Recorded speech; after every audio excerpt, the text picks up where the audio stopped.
He was a good one. He really was. Yeah. Which makes it feels like the best ones, the good ones, always get taken too early. We're like, something's off, so you need to go to the doctor. It was really rapid. And through test and test, discovered that he had leukemia. Just don't utter dates. Because he was supposed to be fine. From the get-go, it was a solvable condition. And then it wasn't. I feel like he's pretty present.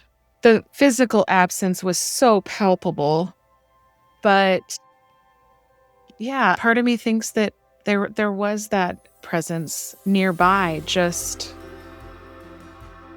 I don't think he ever left. Welcome to Next Realm. I'm your host, Amber Rasmussen, and today's guest is my longtime friend, Michelle. After losing her husband, Brian, to leukemia, Michelle found herself navigating unimaginable grief while trying to rebuild a life she never expected to face on her own. In this episode, she shares their love story, the difficult reality of walking alongside someone through terminal illness, the conversations she wishes more families would have, and the unexpected experiences that convinced her that connection didn't end when Brian took his last breath. Whether you're grieving someone you love, searching for hope, or simply wondering if our loved ones can still reach us after they're gone, I think Michelle's story will resonate with you. Here's my conversation. Welcome to the show. It's been a few years, hasn't it? I'm trying to think the last time we saw each other. Probably high school, huh? Probably high school, yeah. We've stayed in touch on social media, and I saw the struggles with your husband, Brian, and his subsequent passing. What was that, about a year ago, or? This is now, we have hit the 2-year mark. 2 years. Oh my gosh. December 31st was 2 years. I feel like we're too young to go through those kinds of things, but in reality, it happens every day. And I noticed that you had posted something recently about he gives you signs, and I was like, you don't say. I do have a podcast. Yes. Signs. And so it was really a nice opportunity to connect. And I would just love to hear some of the ways that he came through. So what I thought we would do is just start out with who he is and how did you meet, and give us the rundown. So we met at work, and we both worked at a bookstore. He stayed in it for many years, and I ended up finding another career path. But way back when, in the 90s, we worked at the same place. He had been married, and I had been married. And then at one point, neither of us were married. We just had an opportunity to connect, and it was really sweet. We started by passing notes to each other because we were in a workplace and didn't want to sound any alarms or anything like that. So we would just pass these notes. I still have one that I keep very near to me. And then it grew and grew. We got married. We have a daughter together. He has a son. So yeah, we've been together for a long time, 22 years together. What were some of those, I don't know, most favorite things that you just miss the most now? We're big gamers. We call it BC. It's before Claire. We had a regular poker group. We did a lot of fun gaming together. We did a lot of travel. Any kind of travel that I have experienced in my adult life was largely with him. We just didn't do it as a child. I grew up on the other side of the tracks, so to speak, and just didn't have a lot. So we didn't go to other states or really even go to like parks. We would go camping a lot. He was a huge history buff. So we watched like all of Band of Brothers. We watched it like several times. Those sort of things that we could just watch together. He liked race cars. My dad always liked race cars. So they would bond over that. The Blazers, we had season tickets for quite a few years up until he got sick. So yeah, we did a lot of fun. Just doing life. And it sounds like he opened your eyes to things that you had never seen or experienced before, which is really cool. It's a good thing to look back on now. Wow, I wouldn't have done that with anyone else. Right. Yeah. Just a huge sense of adventure. And having a baby girl with him as well. Yes, our sweet girl, she's now 18, and a lot of those traits are undeniable. She's into sports. She was a big volleyball player, which he was the best volleyball dad. And he did a lot of photography. So, especially having a sports daughter, he did a lot of sports photography and taking team pictures. So, yeah, we're just always very involved together. And it extended beyond just our nuclear family. We have other friends that did other sports or other activities. And if you told us, we would do our darndest to be there just to be supportive and be with the found family, right? Like you have those Mhm. that kind of cross that barrier of Mhm. friend to family. And we definitely have those in our life, and we still see them all the time. And they're still hugely supportive and wouldn't trade that for anything. So, yeah, he was very central to life. Yeah, he sounds like a good one, just one of the good ones. How would you, if you could say the top 3 words to describe him? Honestly, you put the nail in the head. He was a good one. He really was. He was staunchly honest, so smart and adventurous. And we had our funny moments too. Anybody that you ask that has met him, oh, he was the nicest guy constantly. And to this Yeah. day, like just still, that's the first thing they say is he was just the nicest guy. Yeah. Which makes it feels like the best ones, the good ones, always get taken too early. So he passed from leukemia. What was your feelings when you first heard that? Did you feel like, "We're gonna beat this, we got this, I'm not even gonna think about the worst case scenario," or are you the person that's, "Okay, I'm gonna hope for the best, but prepare for the worst?" So we are sarcastic. So let me just preface this little story with that. We are funny and everything has just a tagline, it feels. So I had my own little cancer scare. It was very easy, very solvable. I'm free and clear, good to go. But that was in April, and his diagnosis was on Cinco de Mayo. I remember exactly that he had his diagnosis. And I'm like, you just needed to one up me. So we just kid. That's just how we do it. Yeah. When you're dealing with heavy, serious things, you have to have moments of levity as well. To me, it's the key to survival. But he had not been doing well. And he would be the first to tell you that his Apple Watch saved his life. So he had been walking to work from his car to his building. His pulse was up a little bit, but he went and sat at his desk and his pulse was not slowing. And so we're like, something's off. So you need to go to the doctor. It was really rapid. He had an enlarged spleen. His blood count was off. And through test and test, discovered that he had leukemia. And while I have a certain appreciation for doctors and medicine, don't talk dates. Just don't. Because it's such a case by case basis. You just don't utter dates. Because he was supposed to be fine. From the get go, it was a solvable condition. And then it wasn't. And that just, that was maddening. When he was diagnosed, it was like, okay, we'll get through this. We'll do everything it takes. For the first year, it was really pretty solvable. A lot of blood tests, a lot of draws and transfusions. You're just in the doctor a lot. And we have such a good village. My job was pretty flexible at that point, but we used our village. Who can take him this day? Who can sit with him this day? I got it this day, but you definitely have to rely on your tribe to get through this kind of stuff.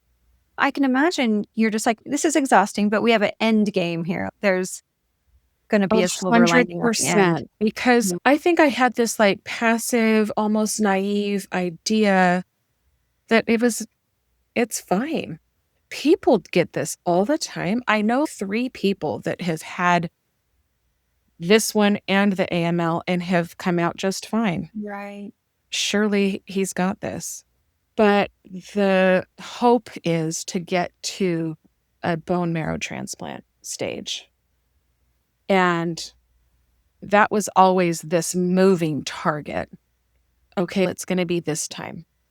And we're going to do this regimen, and then it'll be then. Oh, but this came up, and now your count's off. And now we're going to move it. Now it's going to be this far out. That's the thing about the dates, saying dates. Stop putting this carrot Yeah.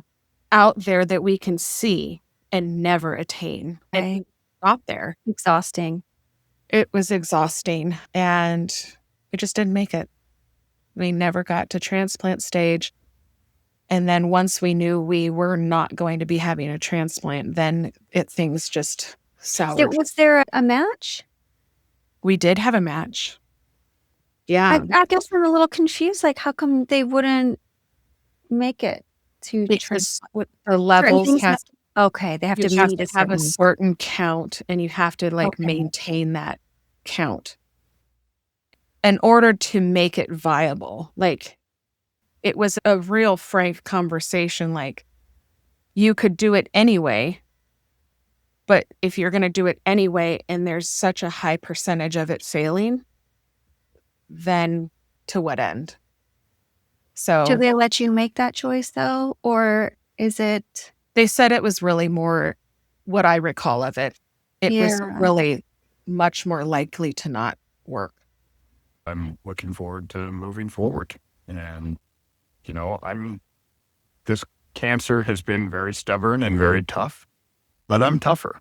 And so, we just move on to the next step. I do remember. Was he posting videos on social media, like Oh, yeah. updates? Yeah. I remember watching a few of those, and he always seemed very positive. Here's where we're at, and yeah, it was hard to watch, but I appreciated that he just, I don't know, just felt, let me just keep everyone posted because I'm sure everyone's wanting to know what's for going sure. on. And was he scared? Did you have conversations? I don't know. What was that moment where you're like, oh, shoot, this isn't gonna. There were lots of conversations. Yeah, I think Yeah. when you're facing that, it's just a reality. And it's a reality that more people need to talk about. We are not permanent visitors here. People need to have deeper conversations. And I have preached this high and low.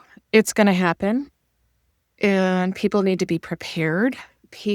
And this could be my little soapbox, financially, legally, your house, so many things you have to be prepared for, because that paper trail at the end of life is never ending. I feel like people want to just bury their heads in the sand. They know it's going to happen, but in their mind, it's like, no, I'm going to be 100 years old. I don't have to deal and that, like you said, that's not how that works. People leave this earth at all different times. Yeah, they're the hardest conversations, but you have to have them. Are you thankful that you did? Do you feel like you had, what's the word I'm looking for? Not closure, but his wishes were laid out there so that you didn't question on what he would want? Or we were really clear, together, and we spoke a lot about, and especially in the last little bit, here again, timelines and dates, don't talk about them. One of the things they said when it was getting more real was, you could never sign up for hospice too early. So many people almost wait till the bitter end. The way it's sold to us was that it's super helpful, so get on board as fast as you can. We only had 3 days. Oh my God. He went into hospice mode, and then 3 days later he was gone. And it's just, here again, they're like, no, it should be, you probably have about 2 weeks. No, No, you don't. no one, there's no manual for what to do. It's like you're Right. just struggling along, trying to figure out what you're supposed to do. It's all new. It has to be incredibly just overwhelming. Do you feel like you were mourning at that time before he passed, or were you just numb, just going in autopilot of, okay, I got to do this, that, and the other? And when does it hit you after they are gone? I was hoping for this question. There are innumerable deaths before they die. When you are dealing with somebody that has an illness like this, it happens more than once. And for me, it did. It would be the time he was in ICU, or you just have these like mini deaths because what your life was is inherently changed. So we went along and it was great and it was solvable. And then something would shift. And then I would have this like tearful breakdown. I would get in my car to go to work, and then I drive to my friends and have a tear-filled cry session more than once, because it's a kind of death. Because what was is different, and what is going to go on from now is different. And in those different stages, you just have these little losses. And I think there is a peacefulness to dying. When you have somebody that is uncomfortable in their body, all over, in their bones, it has to be a bit of relief. So it used to be so cliche to say they're not in pain anymore. They're in a better place. Maybe it's not better because I wish they were still here. But he's also not hurting and not giving 19 vials of blood in a single sitting. Like, all of that kind of bullshit gets done. There is a peacefulness to that passing Yeah. that he's so much more comfortable. If you know anything about mediums, when they're on that other side, they're on the other side without all of that. And my husband lived with chronic back pain. He had 4 titanium rods holding his back together. So he doesn't have that anymore. And he doesn't have blood cancer anymore. It's like a weight's been lifted. He probably is happy and can move. All of those things that hurt you are gone. So I do feel like there's some sort of level of peace. Yeah. It's like this dichotomy of being human and just, I want you here, and then struggling with the fact that I'm so thankful that I don't want you to go through that anymore. I want, Right. because I love you that much that I would never want to see you continue in this misery. Who knows how long? But then Right. your heart's like, but I want you here. I know. And 1,000% for my daughter. I would bring him back in a minute. In a minute. Yeah. But at the I same know. time, he's not hurting. And that's a rough one to go Oh. through. It's so hard. It's just, I had this conversation with another person. I'm like, I don't know which one's worse, knowing it's coming or getting the news that something tragically happened and you didn't get to prepare. I Had have thought all the time. you, like, I don't know which Yes. one is worse because I've gone through both and they're both just as horrible. Exactly. Yeah. Exactly. And we had a really close friend of ours pass very suddenly. And that was a hard one. And he was one of these like surrogate dads to Claire. And it was really hard. She graduated on Wednesday, the 11th of June, and he died Monday, the 9th of June.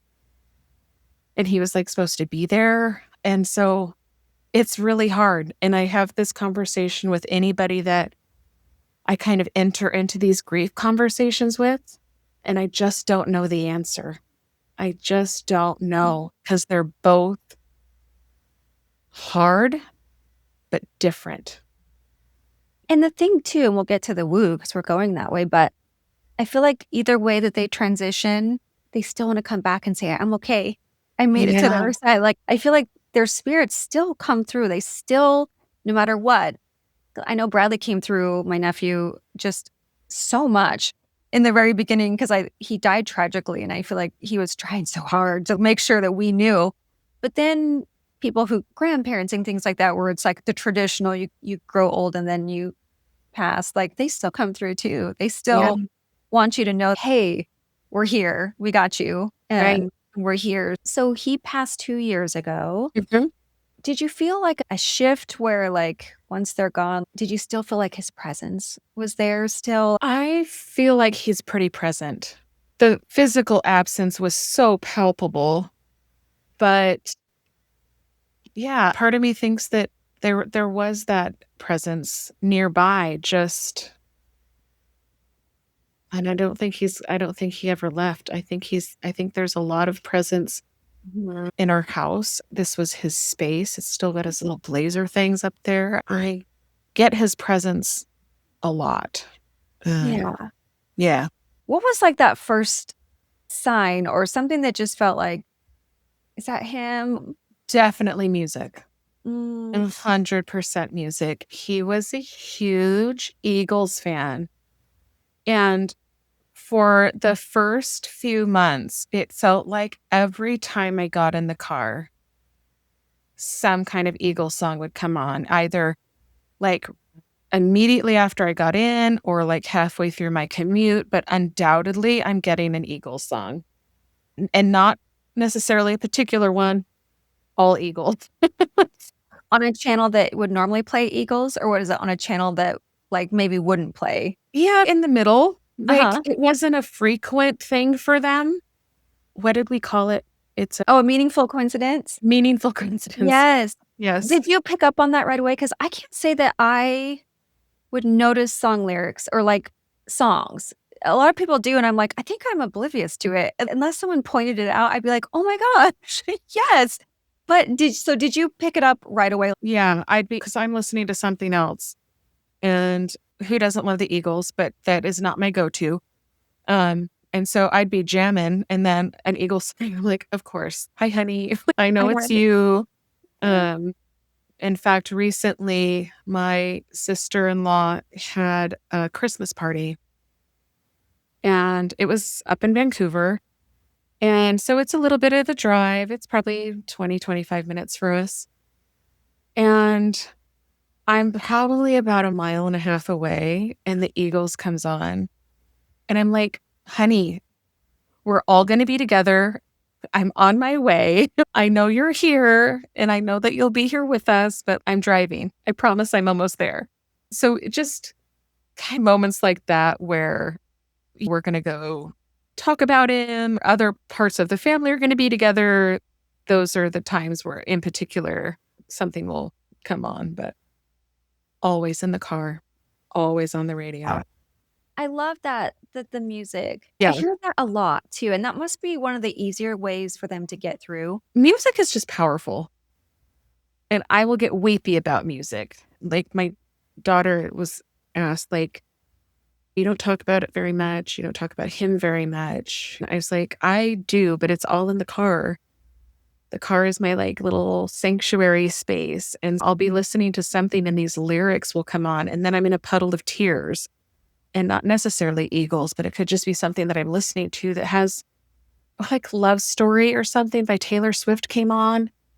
It's just something like that where you're talking about meeting and I'm like, all of a sudden I'm just Oh, queen of songwriting too, like, she can hit you in exactly. your soul like no other or oh. Right. Yeah. Music is just, it's a powerful tool. Do you feel like a lot of people are too skeptical to believe in music as signs? Or I don't know, there's a few, like electricity, for instance. Do you ever get like the flickering lights or any of those ones? For sure.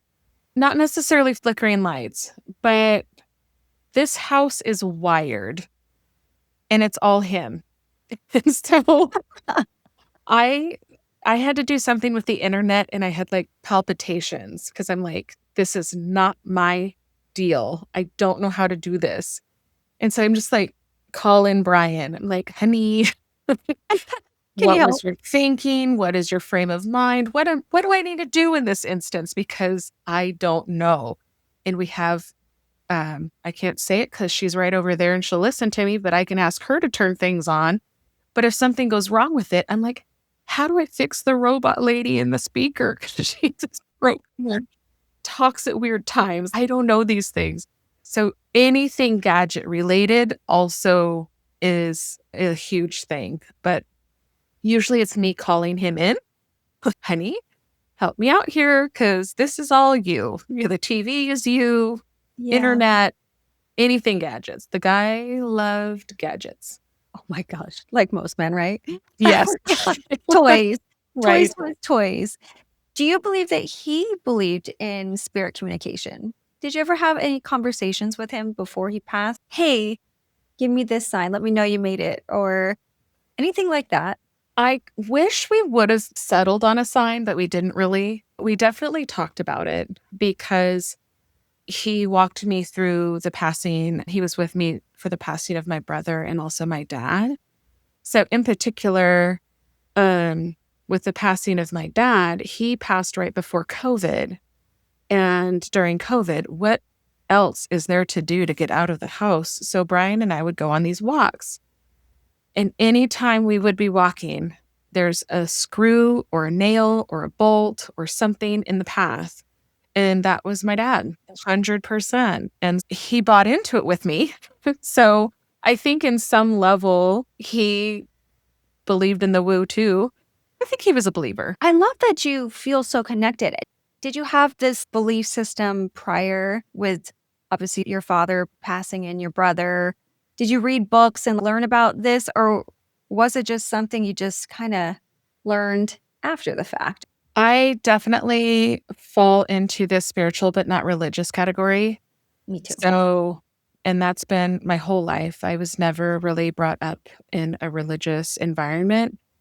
So I love all things astrology, metaphysical, energy, all of it. So I have really most of my life. It's just been heightened since the passing of loved ones. I am completely addicted to mediums. Love them. I cannot get enough of watching medium stories and hearing tales from the other side. I love it. So no, I think it's been with me for a long time. And those that you find that you're finding through your podcast, they are feeling it. And I think the ones that are doubting it just haven't had an experience. They haven't had something profound enough to welcome that in. Because I do think you have to have an opening.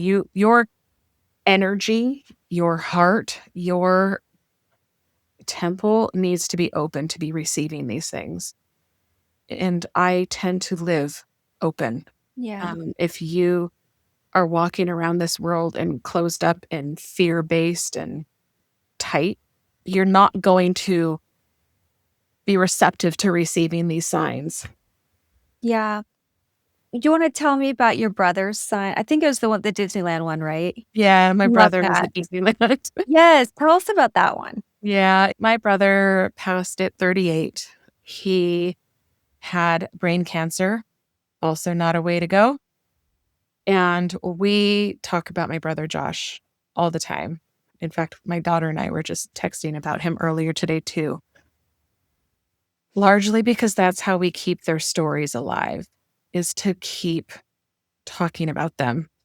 Just because they're not physically here doesn't mean they're not, their memory is still here. We need to keep talking.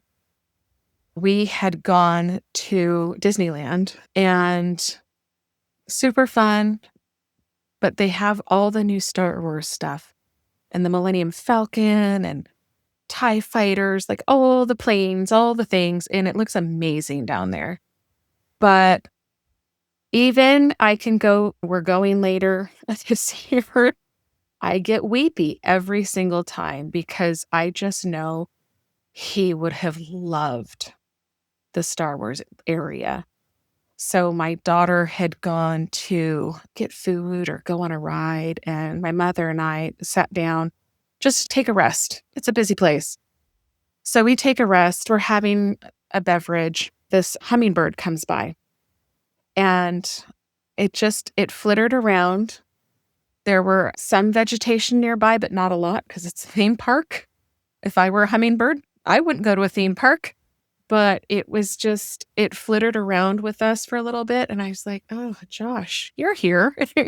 You're seeing it. You just got a better view than the rest of us. Yeah, it was just a delightful visit. I don't get as many signs from him, but when I do, they're usually pretty big. So it was fun to see him say hi. Yeah, I love that he showed up. And that's another thing for people who are looking for the signs. That's his jam. Like, you were in the section of Disneyland that would have been rocking his world. He would have been so excited. Yeah. And to have a little hummingbird show up at that moment, that's connecting the dots for you. Right. And you just have to be open to that. Have you received any dream visits or anything like that? I don't get too many dream visits. I've had a couple of Brian. I've had a couple from my dad, but not as frequent. We did have a rainbow visit, and I think I'll send you this picture. Yeah. The rainbow visit was Brian. So he passed in my daughter's junior year of high school. So senior year was all us. It was very emotional. But we had gone, it was 3 friends of ours. There's 3 moms and 3 girls, and we're all pretty tight. And we were getting ready to meet up to do senior photos in the park with their gowns on, and they were cute, and they all had their Nikes on. It was super fun. And I pulled up and got out, and I just was looking at a good spot, and I turned around, and there's this huge rainbow. And so the second Claire got there, I was like, Claire, look right now, look, there's a rainbow. It's Daddy. We have a picture of her like pointing up to the rainbow. I was like, there he is. He's here watching us. Heck yeah. He came to her other senior photo session. We live not very far from Mount Hood. And so we did a session at Trillium Lake, which is beautiful. And she looked amazing. And so we had this photographer taking all of these beautiful pictures. And there's this great picture of her turning. And right as she turned, it is because there was an eagle right behind her. Oh. And so we have this picture of an eagle, like right as she's getting her photo taken. And we're like, oh, that's your dad. Yeah. 100%. Showed up on those special days. Yeah. Yeah. So he's around. He's watching. Do you feel like the signs have brought you comfort? And do you think that's helped with the grieving process, or no? I think so. I think it's another level of keeping his spirit and his presence here, is just being receptive and open to these signs and to keep talking about them. I can't emphasize enough that as a griever, I think you encounter people that are afraid to talk about it because he's dead. Oh, really? Yeah, no kidding. I thought that. My sister said the same thing. She's, I want to still talk about him, and people are scared. They don't want to bring up anything to trigger that person. But yeah. Always happy to talk. Yeah. It's Coco, the movie. Mm-hmm. Like, when people stop remembering, that's when they totally disappear. And so I think it's a disservice to not have those conversations and to keep talking about our loved ones. 100%. And my daughter and I are pretty frank about it. We'd rather talk about it than think that it's some kind of taboo subject. What about for the people, and you touched this a little bit, someone who hasn't noticed a sign yet? What would you tell them? In my vast research of watching mediums, that they will not give you a sign unless you're ready for it. Oh. I think you have to be in that mindset first. If it's something that was horribly tragic, for instance, and you haven't really processed your grief about it, you might not be ready for a sign. That might be too much. It might be too painful. I think you have to have done some of the work first to be ready to receive it. Yeah. Yeah. My sister, it took 3 years before she got the big sign from my nephew, but it took a long time. And I can only assume that was because she was in so much pain and grieving, and Right. it just took a while. But also, I heard that you have to be specific and you have to ask them instead of just sitting back and, oh, they'll send me something, like that. You need to ask them. You need to talk to them Right. and say, I need this, and be specific. Yes. Yes. And I was preparing for having this conversation with you, and I was thinking the friend that died around Claire's graduation is like, I haven't asked for a sign. And I think Yeah. I think I need a little sign. I need And then keep some us sort of posted a on what it is and let us know if you came through. yeah, yeah. I want to be specific, and I don't know what that's going to be yet, but he's getting inducted to his high school sports hall of fame soon. And so I'm trying to think, I'm like, how do I ask for a sign from him just to let him know we're abundantly missing you and thinking about you. So I don't know what his sign is going to be yet. Oh, I love that. I just think it's the coolest thing. Like, I'm so fascinated by spirit communication because I just never really thought too much Right. about it, I should say, growing up. But now look, I know what I know. I'm like, this is so incredible. It's so cool. They're Right. always here. It's not this close the door type of thing. You'll see them when you go to heaven. I like this idea that, I don't know, they're just in a different realm, hence the name Next Realm. It's like like a thin veil. It's just so thin in between. It's just like Yeah. a shift in your mindset, really, of relationships. Just Right. because they don't have the shell of their human body doesn't mean that they don't exist still and they don't have a relationship with you still. And you can just carry that on. And I like keeping them at the forefront because they came into your life for a reason. Right. They came here to fulfill whatever their earth path was, and it was interconnected to you for, gosh, how many years? Do we say nearly 20? Yeah. 20 years. Yeah. Yeah. And I'm sure there's other lessons that he knows that you and Claire still have to learn in this time here. So he's probably just cheering you on the sidelines. He's keeping us moving forward, and Yeah. yeah. Yeah. And we still talk about him and keep their memories going. And Yeah, in our kind of prep conversation, you were saying that you took all of his T-shirts from the Blazers and was yeah. making it into a quilt. I love Yeah. that. Yeah. We've got two of them, and heavy and cozy, and yeah, perfect for napping. Yeah. A reminder of him at all times. Yeah. Love Yeah. that. Anything else you want to add in there about people who are going through it, grieving, spirit communication, anything, words of wisdom? I think I have been the resident expert on grief in various parts of my life. No. Parting words. There are so many ways to grieve. They're innumerable. And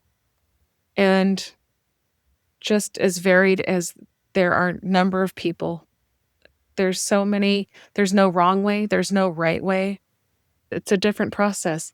It's a different process to grieve a family member versus grieving a friend or grieving a child or a sibling. All of those relationships were so varied and so different that grief is also going to be varied and different. So just because you processed it one way with this family member doesn't mean it's going to be the same for this other friend. But it's a different path. No matter how you go, it's Yeah. the grief presents itself in a myriad of ways. Yeah. So And I love, oh, go ahead. but just to let it happen. Yeah. We have a couple people that have been through departures of their spouse, and we check in a lot just because being widowed, it's next level emotionally.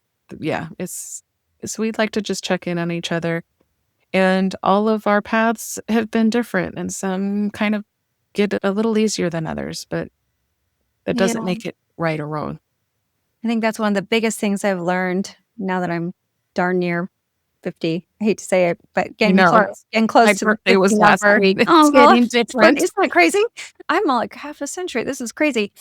But the one thing that is consistent is like life is not ever going to go the way you plan it. Not one thing I don't think in my life happened the way I planned it. And No. so being able to really, like you said, find your tribe, they're so important along the way, no matter what's happening. And right, just talking about death. It shouldn't be scary. It's hard. It's the most challenging thing. I can only imagine losing a partner like that. But it sucks because we have to keep going. Yeah. We still have Claire to live for. And yeah, it's really a mind shift, is what I've noticed, is like it's how you come at things and what perspective you have, and Right. having a belief in the afterlife. And we know where they are. We know Right. that they still communicate with us. It does have to take an edge off a little bit. Yeah. But talking about death gets easier the more that you talk about it. Yes. It doesn't have to be taboo. Getting You your know, ducks in a row. I really like that words of wisdom, because I feel like a lot of people don't. password keeper is a lifesaver. Yeah. Yeah. It's Like huge. something it would alleviate a lot of the stress if you had just had it. Yeah. Just no one wants to have the conversation, but if you do, just get it out of the way, get some of those things talked out. Then if in worst case scenario something happens unexpectedly, you can handle your orders, because it's like, who wants additional stress on top of what's already going on? Of, I don't know how to pay our mortgage. I don't know how to, whatever it is. Yeah. Ugh, it's just, They're all going to come knocking at your door. yes. I loved having you on. That was so much Thank you. fun. Thank If you you. have any other experiences that you want to share or give us updates in the future, would love to have you on. Thank you so much for joining us for this episode of Next Realm. A heartfelt thank you to my friend Michelle for so openly sharing her journey through love, loss, and the beautiful ways that Brian continues to remind her that he is still with her. I know conversations like these aren't always easy, but they're so important, and I hope her story brought comfort to anyone who may be grieving or searching for hope. One message that really stayed with me from this conversation is that our loved ones don't stop being part of our lives simply because they left this world. Sometimes they reach us through music, sometimes through dreams, sometimes through rainbows, meaningful coincidences, or simply that unmistakable feeling that they're near. The signs may look different for each of us, but love has a remarkable way of finding us. If you've experienced a sign, a dream visitation, after-death communication, or another meaningful connection with someone you've lost, I'd love to hear your story. You can email me at nextrealmpodcast@gmail.com. Your experience may even be featured in a future episode. And as always, if this episode touched your heart, I'd be so grateful if you'd follow the show, leave a review, and share it with someone who may need a little hope today. Until next time, keep your heart open, pay attention to the signs, and remember that love doesn't end when life does.